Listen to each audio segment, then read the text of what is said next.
Bismillahirrahmanirrahim. Assalamualaikum warahmatullahi wabarakatuh.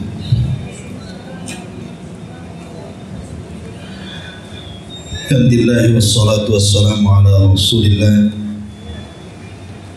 wa ala alihi wa sahbihi wa mawalah wa la hawla wa la quwata illa billahi wa ba'd.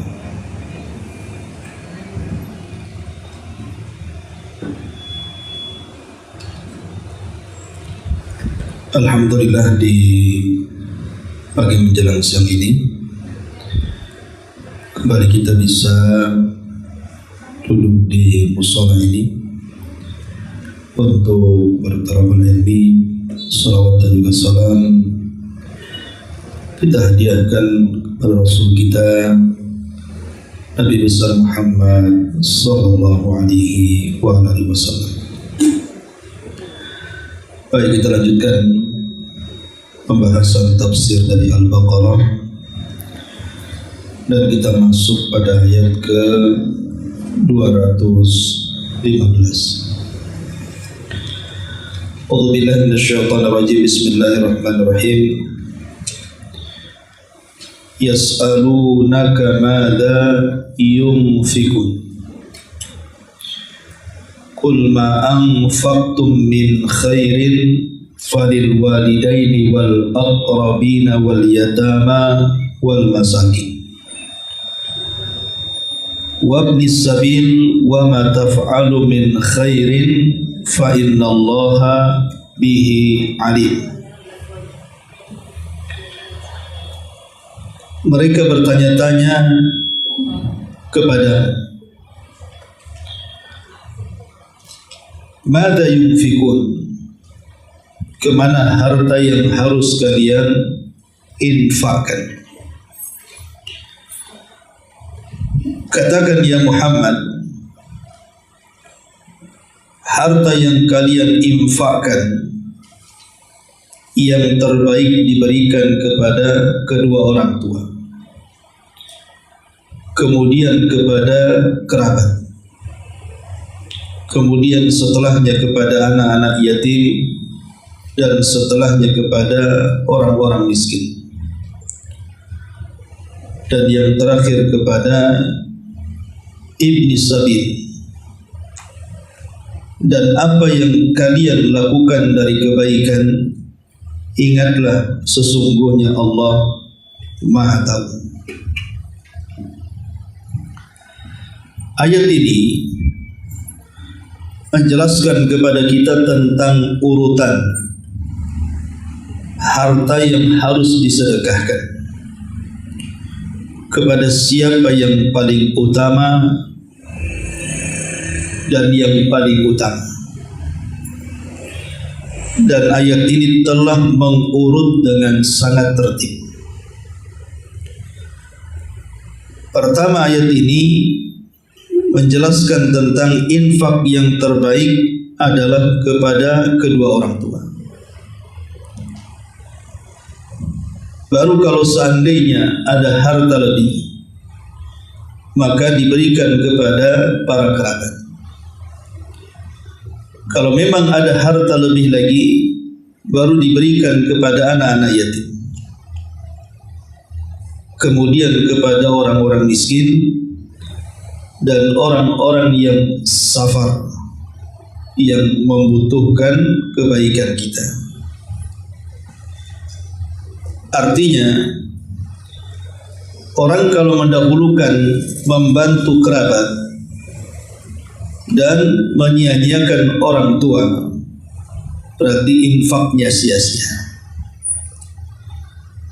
Orang yang mendahulukan infak kepada anak yatim dan mengabaikan kerabat, maka infaknya sia-sia. Orang yang mendahulukan infak kepada fakir miskin dan mengabaikan anak-anak yatim, maka infaknya juga sia-sia. Atau mendahulukan ibnu sabil dibandingkan orang-orang miskin, maka infaknya sia-sia. Artinya Al-Quran ini sudah menyusun secara tertib mana yang harus diutamakan dari infak harta kita. Di sini Allah Subhanahu wa taala mengatakan, yas'alunaka madza yunfikun. Mereka bertanya-tanya kepadamu ya wahai Muhammad, kemana harta harus diinfakkan? Kita sering mendengar bahasa infak, sedekah ataupun zakat. Apa bedanya? Adapun infak itu mencakup infak wajib ataupun sunnah. Jadi infak ini kalimat umum, bisa mencakup yang wajib ataupun yang sunnah. Contoh yang wajib seperti berinfak kepada kedua orang tua atau kepada kerabat yang membutuhkan. Ataupun yang sunnah, berinfak sesuai dengan keinginan hati, ingin membantu siapa. Itulah yang disebut dengan sedekah. Jadi infak ini lebih umum karena masuk di dalamnya sedekah. Tapi kalau sedekah, harta yang kita berikan sesuai dengan keinginan kita, tentu tidak lain karena mengharap pahala. Kita ingin berikan harta kepada siapa? Kepada masjid, anak yatim, membantu orang, dan begitu seterusnya. Jadi sedekah ini dia tidak menyentuh yang wajib. Jadi dia hanya sesuai dengan keinginan kita saja. Dan sedekah ini umum, bisa berupa harta, bisa berupa makanan, ataupun kebaikan.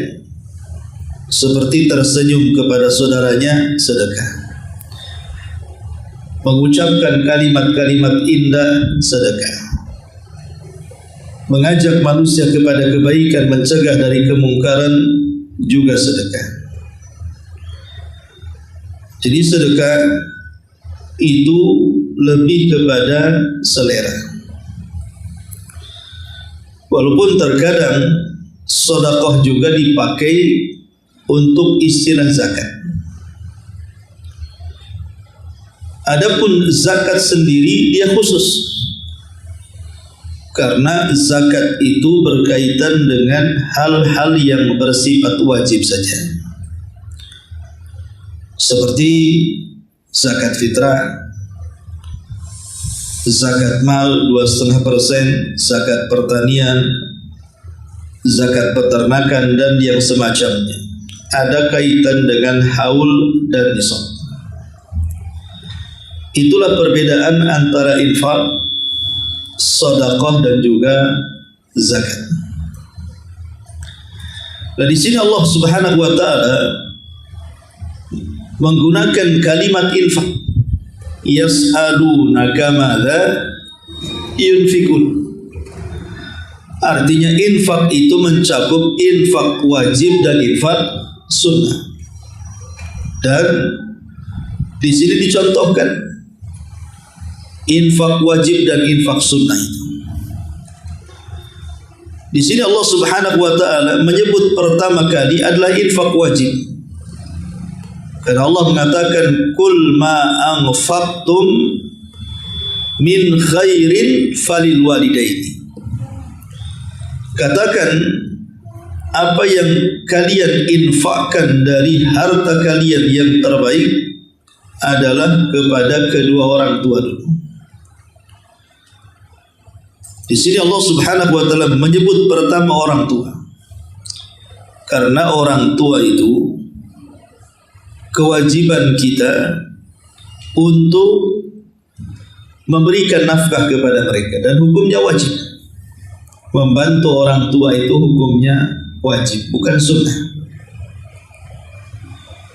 Karena berinfak kepada orang tua itu bagian daripada birrul walidain, berbaktinya seorang anak kepada orang tua. Walaupun birrul walidain itu macam-macam, tentu yang paling tinggi dalam birrul walidain adalah ketaatan dan keridhaan. Itu yang paling tinggi. Kalau kita ingin berbuat baik kepada kedua orang tua, maka berikan ketaatan dan keridhaan. Artinya setiap yang diinginkan orang tua selama tidak menyelisih syariat, taati. Dan selama mentaati orang tua, cari keridhaannya. Karena bagaimanapun redha Allah itu digantungkan kepada redha orang tua.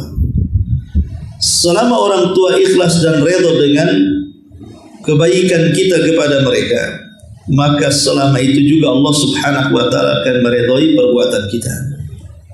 Makanya inilah tingkatan tinggi dalam birrul walidain adalah ketaatan dan keridhaan.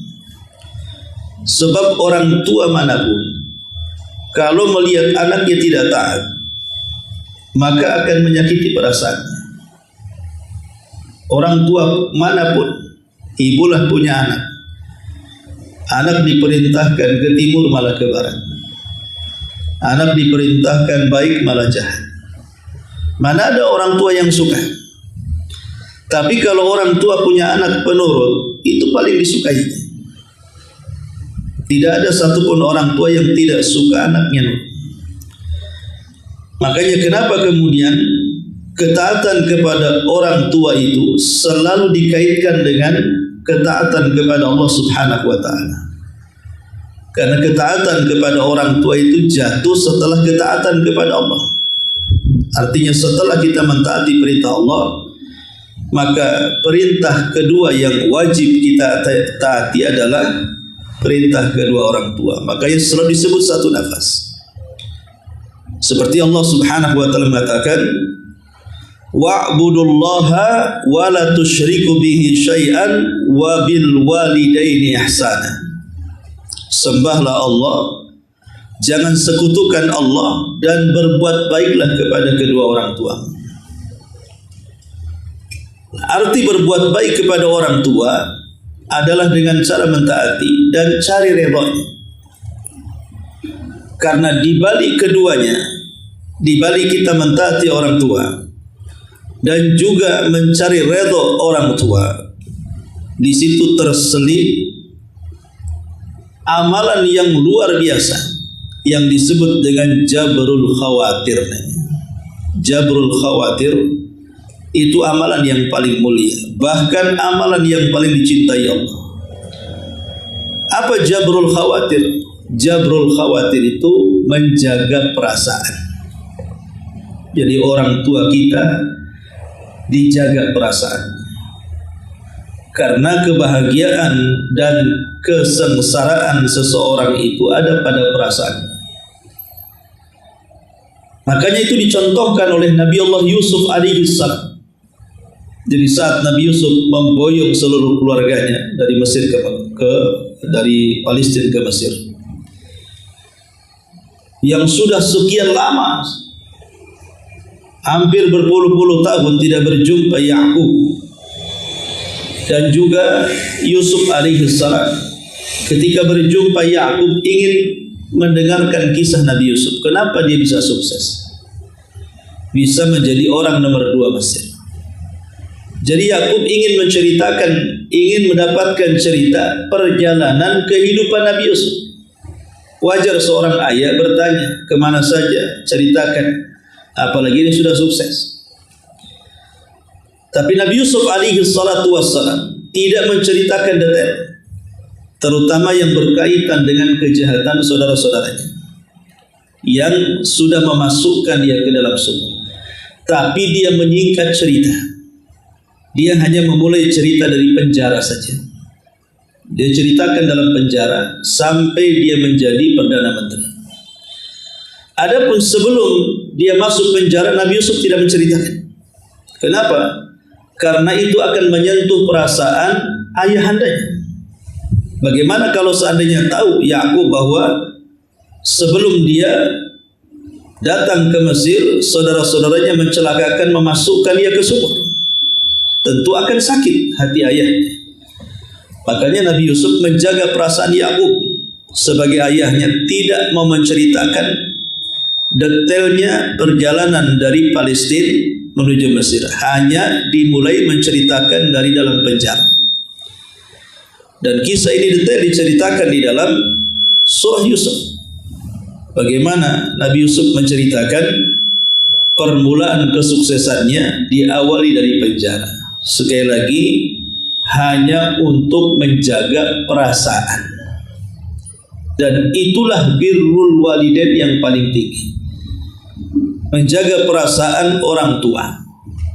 Makanya kalau seandainya Allah takdirkan kita masih punya orang tua dan mereka sudah sepuh, mungkin sudah 70, 80 tahun, ya, maka menjaga perasaan mereka harus lebih ekstra lagi. Jangan pernah libatkan urusan keluarga didengar orang tua. Karena ada orang tua itu yang sebelumnya tidak punya pikiran apapun terhadap anaknya, apalagi anak di rantau. Maka perasaan orang tua biasanya kan husnudzon saja, anaknya baik-baik. Tapi kalau seandainya si anak ketika bermasalah dengan pasangan hidupnya, curhat kepada orang tuanya, itu jadi kepikiran. Yang tadinya mau senyum jadi tidak senyum, yang tadinya tidak pikiran mulai berpikiran. Banyak penyakit muncul akhirnya karena mikir anak-anaknya. Kalau seandainya orang tua pandai menipu kita anak-anaknya, kenapa kita tidak pandai menipu orang tua hanya untuk membahagiakan mereka? Jadi boleh kita berdusta kepada orang tua supaya menjaga perasaannya saja. Senangkan saja orang tua itu. Karena bagaimanapun itu bagian daripada birrul walidain. Lah salah satunya adalah dengan cara infak. Umum di masyarakat kan, Bu. Kalau seandainya ada orang tua itu punya anak 5, anaknya sudah besar-besar, mungkin yang 4 tinggal sama dia sekampung, yang 1 merantau entah ke Batam entah ke mana. Tapi yang rajin ngirim uang itu adalah anak rantau. Saya kira walaupun 4 anak itu bersama orang tuanya, pasti orang tua akan menyayangi anak rantaunya. Kenapa? Karena dia kasih banyak duit. Betul nggak ini? Betul lah Ibu. Coba kalau nggak pernah dikasih duit, bukan murang-muring tuh orang tua. Maka siapa yang banyak ngasih uang itu pasti yang disayangi orang tuanya. Walaupun sebenarnya pahala orang yang bersama orang tua walaupun hidupnya pas-pasan jauh lebih besar dibandingkan kita yang di rantau yang hanya ngirim uang walaupun jutaan kita kirim tiap bulan. Itu tidak sebanding dengan anak-anak yang bersama orang tua di kampung yang menjaga dan merawat orang tuanya walaupun terkadang ngeselin.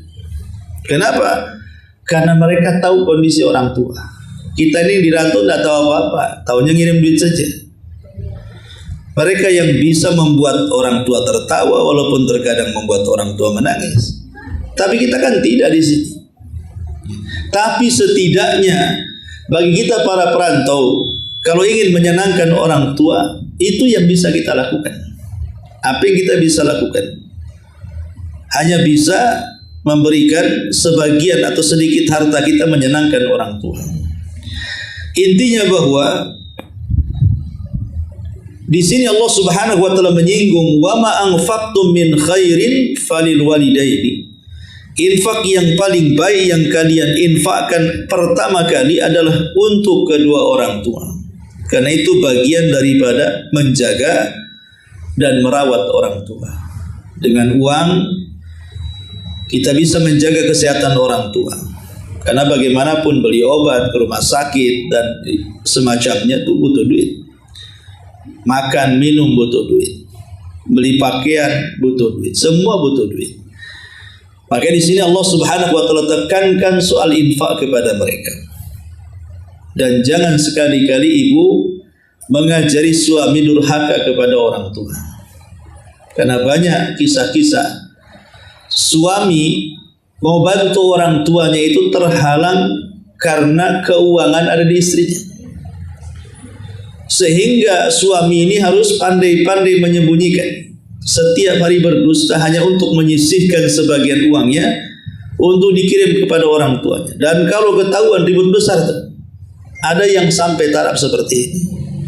Itu namanya istri mengajari suami durhaka, dan selamanya rumah tangganya tidak akan berkah. Kalau seandainya suami durhaka kepada orang tua, adakah keberkahan dalam hidup? Tidak ada. Dan nanti akan dibalas dengan anak-anak kita. Makanya Rasul sampai mengatakan tabarru aba'ukum tabarru aba'akum tabarrukum abna'ukum. Berbuat baiklah kepada orang tua kalian, nanti anak-anak kalian akan berbuat baik kepada kalian. Jadi kalau seorang istri bukan hanya berbuat baik kepada orang tuanya saja, tapi mendorong suaminya untuk berbuat baik kepada orang tuanya, sebenarnya itu supaya menjaga keturunan kita. Sebagai balasannya nanti anak-anak kita kalau sudah tua berbuat baik kepada kita, gitu maksudnya. Karena bagaimanapun orang tua yang baik, maka anaknya pun kurang lebih seperti itu. Ma'asyiral muslimat yang dimuliakan Allah Subhanahu wa taala. Adapun di sini ada isyarat tentang infak kepada orang tua yang paling utama. Karena orang tua itu kalau kita berbuat baik kepada mereka, maka itu termasuk a'zam al-qurbat. Sebesar-besarnya hal yang bisa mendekatkan diri kepada Allah Subhanahu wa taala. Karena berbuat baik kepada orang tua itu martabatnya nomor 2 setelah sholat. Ulama mengatakan berbuat baik kepada orang tua itu martabatnya kedua setelah kita melaksanakan sholat. Dari segi pentingnya memuliakan orang tua. Karena kalau sholat itu bicara hak Allah. Kalau berbuat baik kepada orang tua itu bicara dengan sesama hak hamba. Dan tidak ada yang lebih utama dalam melaksanakan hak Allah setelah syahadat kecuali sholat. Dan tidak ada manusia yang pertama kali kita berikan haknya kecuali kepada orang tua. Ini secara kedudukan dalam agama. Adapun keutamaan dunia banyak sekali, ya. Seperti Allah akan menambah umur, Allah akan menambah rizki. Karena Rasul yang mengatakan man sarrahu, barang siapa yang hendak kehidupannya disenangkan. Jadi Nabi SAW mengatakan man arada an yubsata lahu fi rizkihi wa an yunsa'alahu fi atharihi falyasil rahimah. Barang siapa yang ingin dipanjangkan umurnya dan diluaskan rizkinya, hubungkan silaturahim kalian. Dan silaturahim yang pertama adalah anak kepada orang tua dulu sebelum kepada yang lainnya. Artinya secara fadilah berbuat baik anak kepada orang tua itu bisa memperpanjang umur dan bisa memperbanyak rizki, bahkan bisa menghapuskan kesalahan, bahkan jalan termudah seorang anak untuk masuk ke dalam surga dan menjauhkan diri dari neraka. Adapun secara kemasyarakatan, bahwa membantu orang tua apalagi kondisinya mereka susah, memang perlu dibantu. Maka menyelamatkan citra keluarga. Terkadang saya heran, ada orang tua minta-minta di lampu merah, jual koran, kadang-kadang yang ngelap-ngelap kaca mobil. Pertanyaannya kemana anaknya itu, coba kan? Kok bisa orang tuanya diletakkan di lampu merah? Apa tega gitu ya, anak-anaknya itu kok bisa orang tuanya disuruh mengemis di lampu merah? Kemana mereka? Jadi citra masyarakat pun tidak bagus jadi. Ya, intinya bahwa begitulah Al-Quran mendahulukan dalam hak manusia itu berinfak kepada orang tua. Ini yang pertama. Yang kedua, Allah Subhanahu wa taala mengatakan kul ma anfaqtum min khairin falil walidaini, kemudian wal aqrabin, dan juga aqrabin artinya kerabat. Membantu kerabat ini sebagaimana hadis yang tadi saya bacakan bisa menambah umur dan bisa menambah rizki. Walaupun umpamanya kita katakan umur manusia itu kan sudah ditentukan, masa bisa bertambah umurnya? Atau rizki manusia kan sudah ditentukan, masa bisa luas rizkinya? Ulama mengatakan bahwa kalimat diperpanjang umur ataupun diperluas rizki itu memiliki dua makna. Bisa dibawa kepada hakikatnya, artinya memang umurnya ditambah dan rizkinya diperbanyak dalam catatan para malaikat, bukan lauhil mahfuz. Tapi ada juga yang mengatakan ya memang rizkinya tidak bertambah atau umurnya tidak bertambah, tapi keduanya diberkahi oleh Allah Subhanahu wa taala. Jadi umurnya diberkahi, rizkinya juga diberkahi. Karena umur yang diberkahi itu, Nabi SAW mengatakan khairun nas man tala umruhu wa hasuna amal. Sebaik-baik manusia adalah kalau yang dipanjangkan umurnya tapi syaratnya baik amalannya. Jadi diberkahi itu karena dalam kehidupannya memang dipenuhi dengan amalan, dipenuhi dengan pahala gitu maksudnya. Atau rizkinya diberkahi karena apapun yang dimakan oleh keluarganya jadi berkah. Anaknya jadi soleh dan soleha, kemudian keluarganya dijauhkan dari percekcokan, pertengkaran dan lain sebagainya. Ya, semua diberkahi. Kemudian juga orang yang berbuat baik kepada kerabat setelah kepada orang tua, itu juga salah satu penyebab mendapatkan redha Allah. Kesalahannya akan dihapuskan, bahkan kebaikannya akan dilipat gandakan, bahkan dia akan mendapatkan taufik dari Allah Subhanahu wa taala, dan juga sama juga sebagai sebab mudahnya seseorang masuk ke dalam surga setelah berbuat baik kepada kedua orang tua.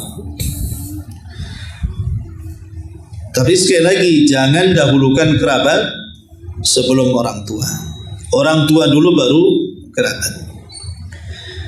Kemudian kalau seandainya sudah kita penuhi nih hak dan kewajiban orang tua, kemudian kerabat, kita ingin membantu di luar rumah, silahkan. Karena yang dua ini wajib. Ingat, yang dua ini wajib. Membantu orang tua wajib, dan membantu kerabat, ingat, yang membutuhkan. Kerabat yang membutuhkan itu hukumnya wajib.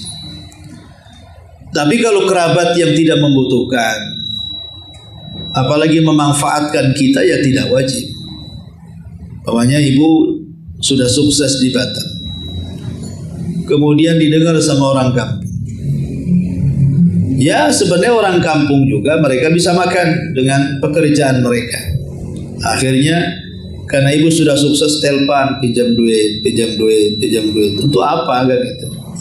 Apalagi kan dia adalah perempuan, kemana suaminya? Kok nggak kerja sih, pinjam duit terus? Itu lama-lama juga membuat seseorang kan nggak enak itu. Banyak orang yang cerita atau telepon kepada saya, Ustaz gimana ini? Apa saya harus hentikan bantuan saya kepada kerabat saya? Kenapa? Karena setiap SMS, setiap WA, setiap nelpon itu bahasanya nggak ada yang lain kecuali pinjam duit. Tapi nggak dibayar-bayar. Mungkin sudah puluhan kali, ya saya kasih. Awalnya banyak, akhirnya sedikit. Lama-lama saya blokir Ustaz. Karena bosan. Nah ini kan ya wajar lah kan begitu ya. Kadang-kadang kerabat ini ada yang ya tidak beradab dengan kita. Contoh umpamanya, harusnya itu nelpon kita itu kan. Masa kekerabatan hanya sebatas uang saja? Telepon itu kan tidak mesti bicara uang kan. Mungkin tanya dia kesehatannya, anaknya, keluarganya, cerita ini, cerita itu. Ini enggak, setiap WA, setiap SMS, setiap telepon asik itu saja. Ya akhirnya diblokir sama saya Ustaz. Masalahnya saya ganti nomor, kok dia tahu nomor saya? Gendus juga katanya. Itulah hebat kekuatan duit itu, bisa ngendus nomor baru. Intinya bahwa ya harus tahu diri juga, membantu kerabat juga. Ya harus tahu diri juga kerabatnya. Mana yang harus dibantu, mana yang tidak harus dibantu. Tapi maksudnya di sini kerabat yang wajib dibantu itu yang sedang berhajat. Pamannya paman lagi sakit, butuh operasi, biaya. Di sana nggak sanggup, itu kan mengancam kesehatan, mengancam nyawa. Itu ya wajib kita bantu. Kemudian walil walidaini wal aqrabin, kemudian wal yatama. Di sini ada yatim, miskin, ibnu sabil. Allah Subhanahu wa taala mendahulukan yatim sebelum miskin. Kenapa mendahulukan yatim sebelum miskin? Karena yatim itu sifatnya anak-anak. Yatim itu anak-anak. Sementara anak-anak ini tidak bisa bekerja. Lain orang miskin ini kan umum. Ya, bisa anak-anak, bisa orang remaja, bisa dewasa, bisa tua. Namanya miskin. Miskin kan mencakup semua orang. Tetapi kalau yatim itu kan khusus dia bicara soal anak-anak. Dan usia yatim itu kata Nabi SAW, la aitama ba'dal buluh. Tidak disebut anak yatim kalau sudah sampai balik. Baliknya wanita 9 tahun, baliknya laki-laki 15 tahun. Artinya kurang dari 15 tahun kalau laki-laki, kurang dari 9 tahun perempuan, dan dia ditinggal mati ayahnya, maka disebut anak yatim. Dan umumnya anak yatim, apalagi dirawat oleh janda, ibu anak yatim yang tidak punya skill dalam mencari nafkah, apalagi sudah tua, apalagi sakit dan begitu seterusnya. Kan tidak mungkin anak yatim ini menjadi tumpuan dia pula yang bekerja, sementara masih anak-anak, membiayai orang tuanya. Walaupun kenyataannya kan banyak anak-anak yatim yang kadang-kadang harus mengadu nasib karena membantu ibunya, karena ayahnya sudah meninggal.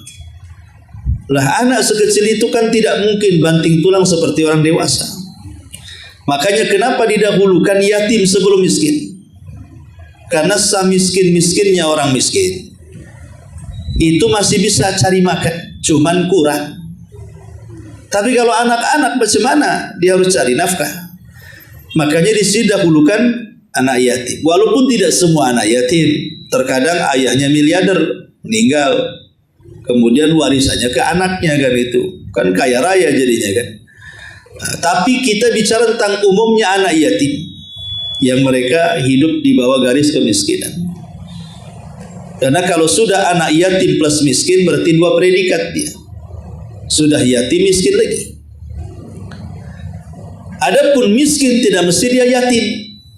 Orang miskin kan tidak mesti dia yatim. Bisa saja dua orang tuanya masih ada, tapi dua-duanya miskin, anaknya ikut miskin. Tetapi orang miskin itu kan masih ada orang tuanya, masih bisa mencari nafkah. Makanya Allah Subhanahu wa taala mendahulukan yatim sebelum miskin. Yatim dulu sebelum miskin. Karena begini Bu, anak yatim Kalau kita tidak bantu, akhirnya kemudian dia pun mencari nafkah sendiri, maka dia akan dendam ke masyarakatnya. Sehingga kalau dia sudah dewasa, maka dia akan jahat dan pasti akan jadi anak pembuat onar. Makanya ada istilah, ya wajar nakal dia yati. Ya. Yang salah siapa? Masyarakatnya.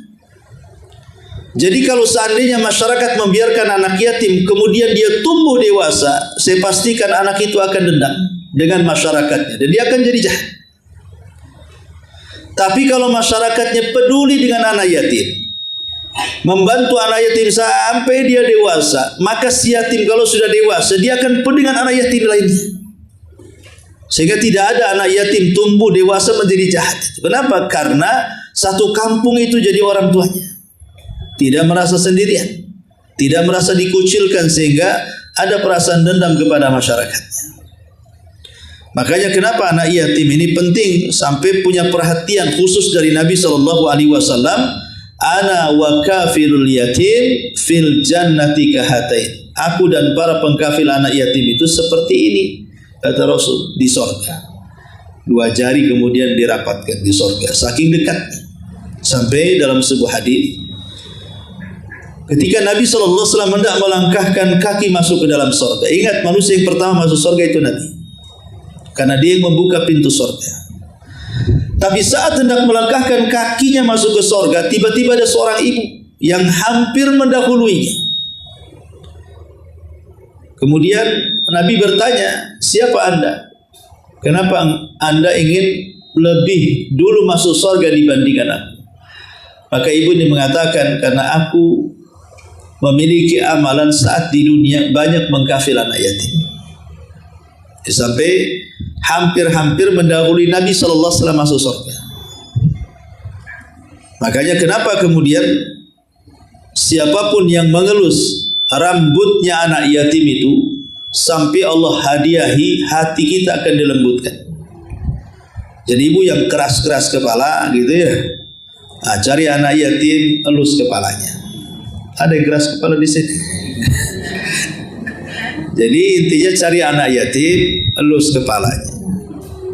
Gak mau Ustaz lari-lari, kasih amplop, mesti mau dia. Jadi intinya jangan mau gratisan juga ya.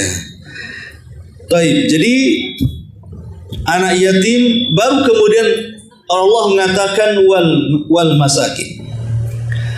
Ada istilah miskin dengan fakir. Ingat, ini dua istilah kalau disebut dalam satu kalimat maka akan berbeda maknanya. Tapi kalau disebut secara terpisah maka akan sama maknanya. Jadi fakir miskin ini dua kalimat kalau disebut bersamaan maka maknanya beda. Kalau disebut terpisah maka maknanya sama. Seperti dalam ayat ini tidak disebut fakir, berarti fakir masuk pada miskin. Tapi kalau disebut di sana ada fakir ada miskin, seperti mamanya ketika Nabi SAW menyebutkan tentang zakat fitrah. Apa kata Nabi SAW? Bahwa zakat fitrah itu lil fuqara'i wal masakin, untuk fakir miskin. Berarti disebut satu redaksi dua kalimat, fakir miskin. Kalau satu redaksi disebut dua kalimat fakir miskin, berarti fakir sendiri, miskin sendiri. Tapi kalau disebut satu saja, yang satunya tidak disebut, seperti dalam ayat ini kan disebut satu miskin saja, fakir nggak disebut, berarti fakir masuk ke dalam miskin. Sama saja maknanya, mau fakir ya miskin ya fakir. Gitu ya. Tetapi secara bahasa ada yang mengatakan bahwa fakir ini dia lebih susah dibandingkan miskin. Fakir ini lebih susah dibandingkan miskin. Karena miskin ini dia punya pekerjaan tapi tidak mencukupi. Seperti ketika cerita Nabi Khidir naik perahu, kemudian dilobangi perahunya. Kemudian Nabi Khidir mengatakan, ammas safina fakanat lil masakin. Adapun perahu itu punya orang miskin. Artinya kan dia punya pekerjaan karena punya perahu. Itu maksudnya. Jadi orang miskin itu punya pekerjaan tetapi tidak cukup. Itu namanya miskin. Ya, umpamanya dia ojek ataupun ya karena mungkin dia udah tua ngojek, paling sekali 2 tarikan udah mau habis nafasnya, sehingga penghasilannya tidak sebanyak anak-anak muda. Contoh umpamanya, atau sakit-sakitan kena hujan, kena panas, sudah masuk angin, ya sekali 2 tarik cukup. Tetapi kan dia harus membiayai anak istrinya. Itu namanya miskin, punya pekerjaan tetapi kurang. Tapi kalau fakir itu sama sekali nggak punya pekerjaan. Seperti umpamanya ada janda yang entah berantah keluarganya di mana. Sementara usianya sudah sepuh, sudah ya 70-80 tahun, terdampar entah di mana gitu ya. Keluarganya nggak tahu, udah pikun juga. Nggak mungkin dia punya pekerja, itu namanya fakir. Nah, umpamanya ada orang tua di jalan gitu ya, nggak ada keluarganya, sudah pikun. Nah, itu namanya fakir karena nggak punya pekerjaan dan dia hanya membutuhkan uluran tangan saja. Kalau tidak dibantu tidak makan. Kalau tidak dibantu ya tidak bisa menyembuhkan penyakit untuk berobat. Nah, itu perbedaan fakir dan miskin. Kemudian Allah Subhanahu wa taala menyebut yang terakhir wabnis sabil. Ini urutan terakhir. Ibni sabil. Ibni sabil ini memiliki 2 makna. Ibni sabil ini memiliki 2 makna. Makna yang pertama maksudnya ibni sabil, para musafir yang kehilangan hartanya. Mungkin dia kaya di kampungnya, tahu-tahu dia mau safar ke Malaysia, singgah di Batam, kecopetan dompetnya, kecopetan tasnya. Akhirnya dia linglung, nggak punya apa-apa, handphone di situ, semua uang di situ, ATM, padahal orang paling kaya di kampungnya. Nah, itu ibnu sabil namanya. Nah, orang seperti ini perlu dibantu. Walaupun dia kaya di kampungnya, tapi kan dia miskin di rantau orang karena kecopetan. Ini mana yang pertama. Makanya orang yang seperti ini dibolehkan minta-minta, tetapi sekadar untuk keperluan hajatnya saja. Kalau sudah terpenuhi, sudah pulang kampung, tidak boleh jadi pengemis lagi. Nanti orang kampung bingung. Orang kaya di kampungnya ke Batam sehari, pulang jadi pengemis katanya. Padahal dia nggak tahu dompetnya hilang. Atau yang kedua ibnu sabil. Ibn itu artinya anak, sabil itu artinya jalan. Kalau diartikan terleknya ya anak jalan. Ya. Diartikan juga maksudnya anak-anak yang terlantar di jalan-jalan. Umpamanya ada keluarga tidak punya rumah, tinggal di kolong jembatan, tidur di trotoar jalan. Karena kalau tidur di teras masjid diseblok air, akhirnya terpaksalah tidur di kolong-kolong jembatan, alasnya pun pakai alas kardus dan yang itu namanya ibnu sabil juga. Ya. Maka orang-orang seperti ini pun harus ditolong, itu maksudnya. Setelah kemudian anak yatim, kemudian miskin, kemudian ibnu sabil, orang-orang yang terlantar di jalan-jalan, supaya mereka tidak buat kriminal. Sebab kalau mereka tidak ditolong sementara mereka lapar, mereka bisa melakukan kriminal. Mereka bisa jadi copet, jadi maling, penipu, dan begitu seterusnya. Tapi kalau seandainya kemudian kita tolong mereka, apalagi ada yayasan-yayasan tertentu yang bisa kemudian menampung anak-anak seperti itu, ya maka bagus sekali. Ya, saya salut juga dengan beberapa umahat di Batu Haji itu. Jadi mereka merekrut ibu-ibu yang suka jual koran di lampu-lampu merah. Ya, jadi ditanya, ibu penghasilannya berapa satu hari? Oh, ya ada yang 20, 30. Ya sudah gini saja, kami kasih 50. Ngaji, suruh ngaji Quran. Ya. Mau ya daripada panas-panas lampu merah, dapatnya cuma 20, 30 ribu, dapat 50. Ya, sudah dapat jelas duitnya, suruh ngaji Quran lagi, belajar Quran.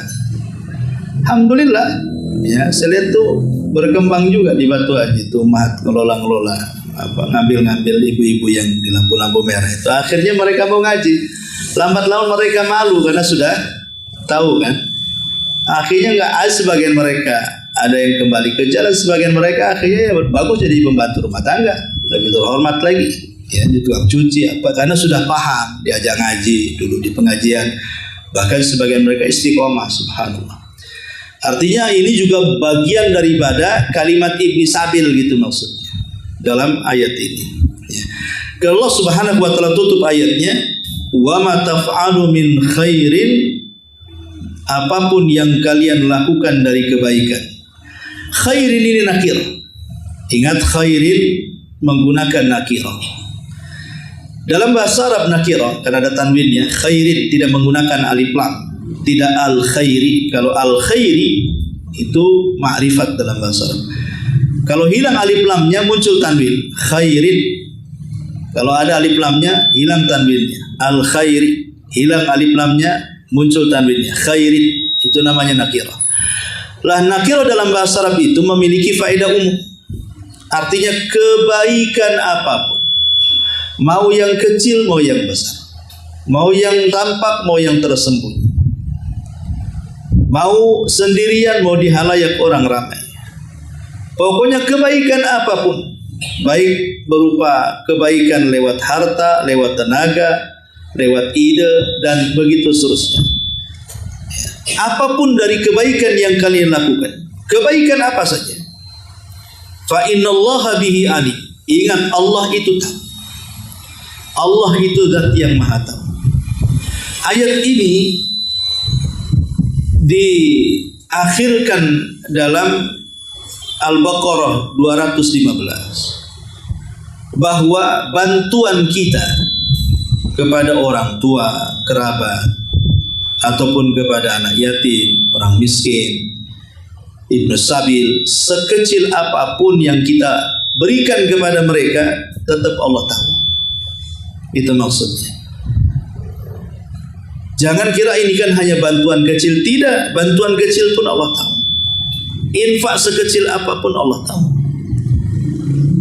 Jadi jangan pernah kemudian kita meremehkan sekecil apapun kebaikan. Karena boleh jadi yang kecil itu pula yang menjadikan jalan menuju surga. Karena biasanya yang kecil itu lebih ikhlas dibandingkan yang besar kan. Yang kecil itu biasanya lebih ikhlas karena mudah dilupakan. Mungkin ibu pernah ngasih ke orang 2.000 perak, mungkin sudah lupa hari ini, padahal baru diberi minggu kemarin. Orangnya pun sudah tak tahu pengemis mana yang ibu kasih. Itulah tanda-tanda ikhlas. Tanda-tanda ikhlas itu melupakan sedekah. Dan tanda-tanda orang tidak ikhlas itu mukaddimahnya dari mengingat sedekah. Dan umumnya yang kecil itu biasanya lupa. Yang besar itu ingat. Ibu kalau ngasih 2.000 dengan ngasih 1 juta, yang 1 juta itu ingat walaupun sudah 10 tahun. Oh iya, anak kan pernah ngasih sama dia itu. Kapan? Pokoknya ingatlah Anda ngasih. Tapi kalau kecil itu lupa kita ini ngasih. Tapi pula jangan dijadikan kaidah kalau gitu ngasih kecil aja Ustaz, biar lupa terus gitu ya. Ya nggak bisa begitu juga, karena bagaimanapun kecil ikhlas dengan besar ikhlas ya bagus besar ikhlas. Justru ketika kita ini bersedekah dengan besar itu latihan keikhlasan di situ. Ada pahala tambahan. Ijtihadnya di situ ya.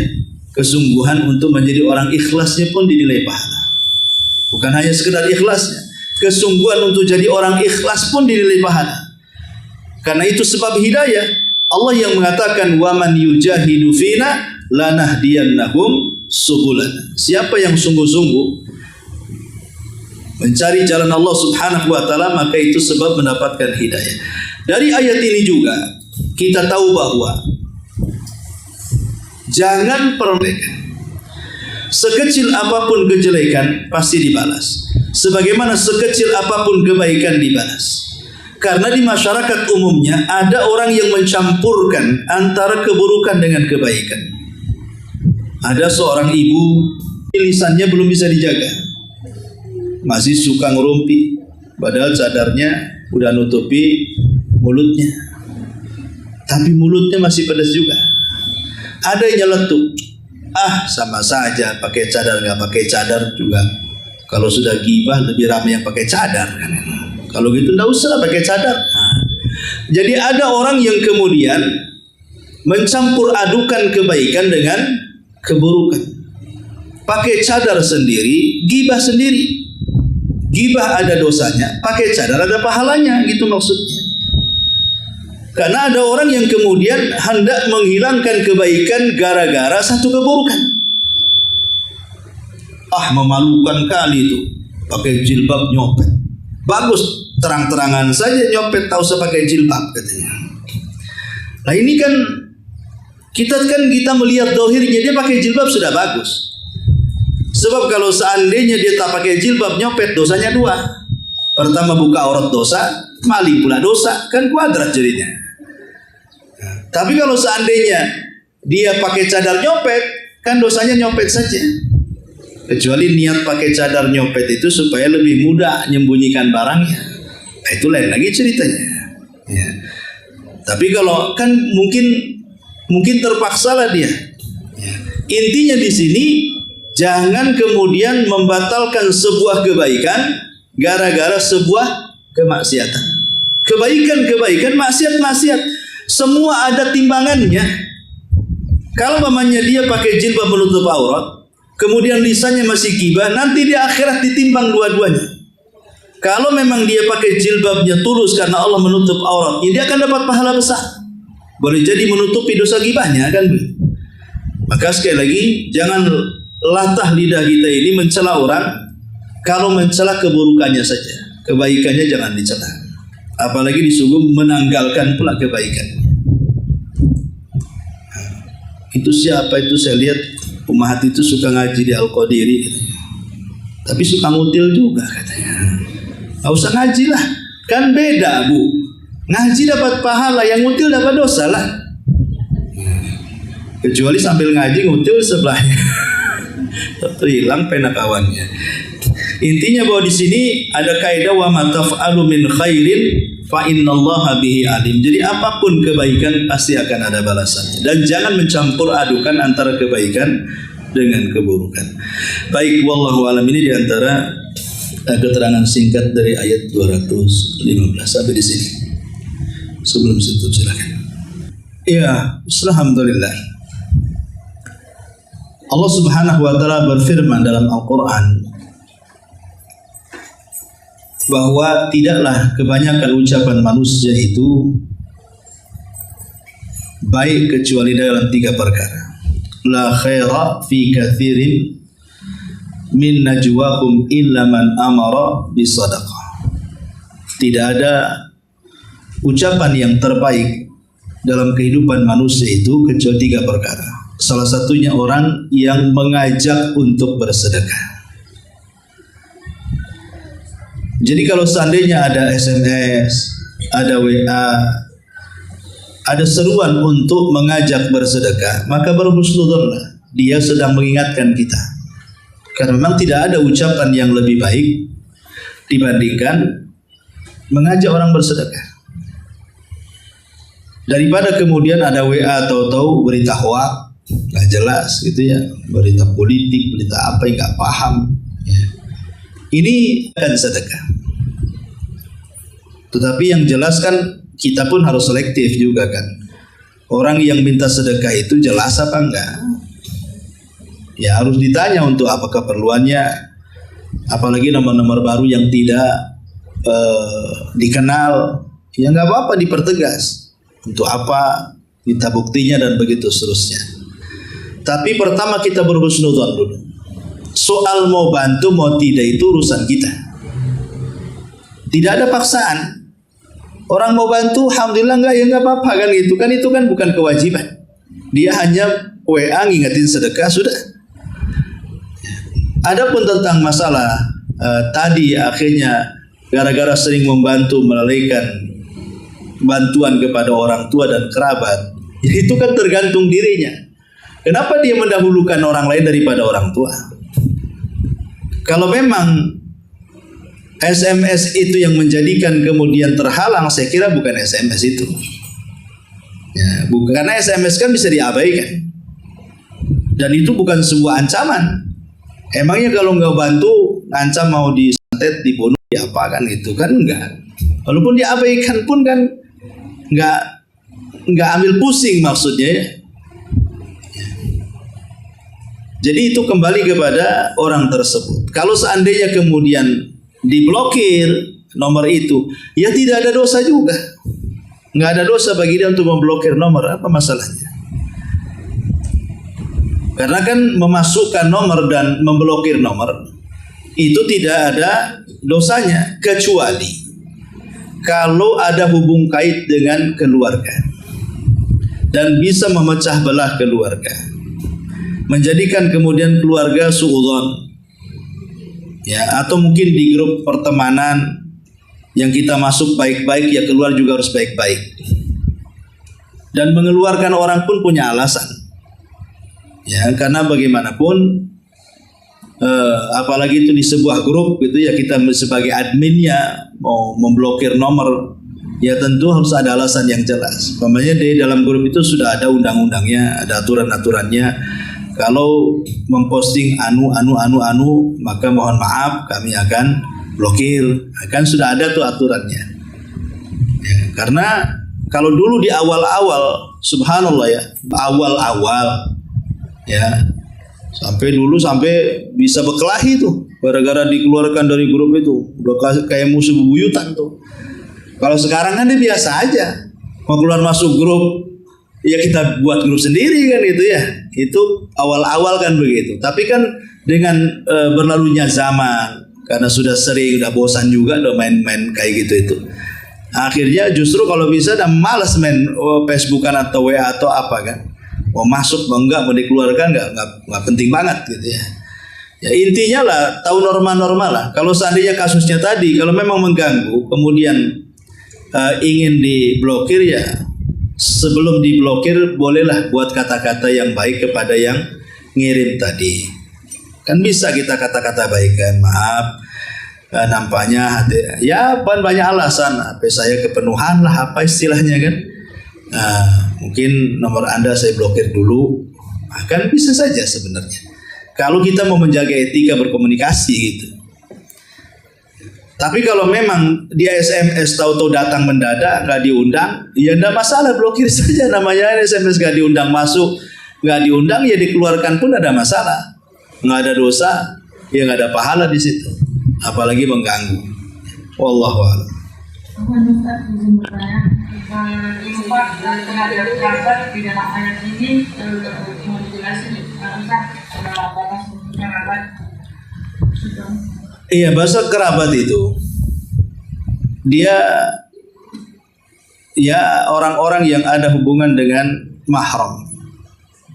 Namanya dia kerabat, ya paman, bibi, ponaan, gitu ya. Itu kerabat kita yang ada hubungan dengan mahram kita. Itu namanya kerabat dekat. Ada kerabat jauh, itu nggak ada kaitan dengan mahram, sepupu. Itu kan kerabat juga tapi jauh. Kerabat jauh sepupu itu namanya. Karena istilah orang-orang di desa kan ada kerabat dekat, ada kerabat jauh. Maksudnya kerabat dekat itu yang ada hubungan dengan mahram, baik paman bibi dari pihak ibu atau paman bibi dari pihak bapak, atau ponakan dari pihak ibu atau ponakan dari pihak bapak, ya. Atau kerabat jauh, dia nggak ada hubungan mahram, tapi ada kerabat kita seperti sepupu. Kan nggak ada mahram dengan kita sepupu. Bisa kawin antara sepupu, tapi kan masih kerabat.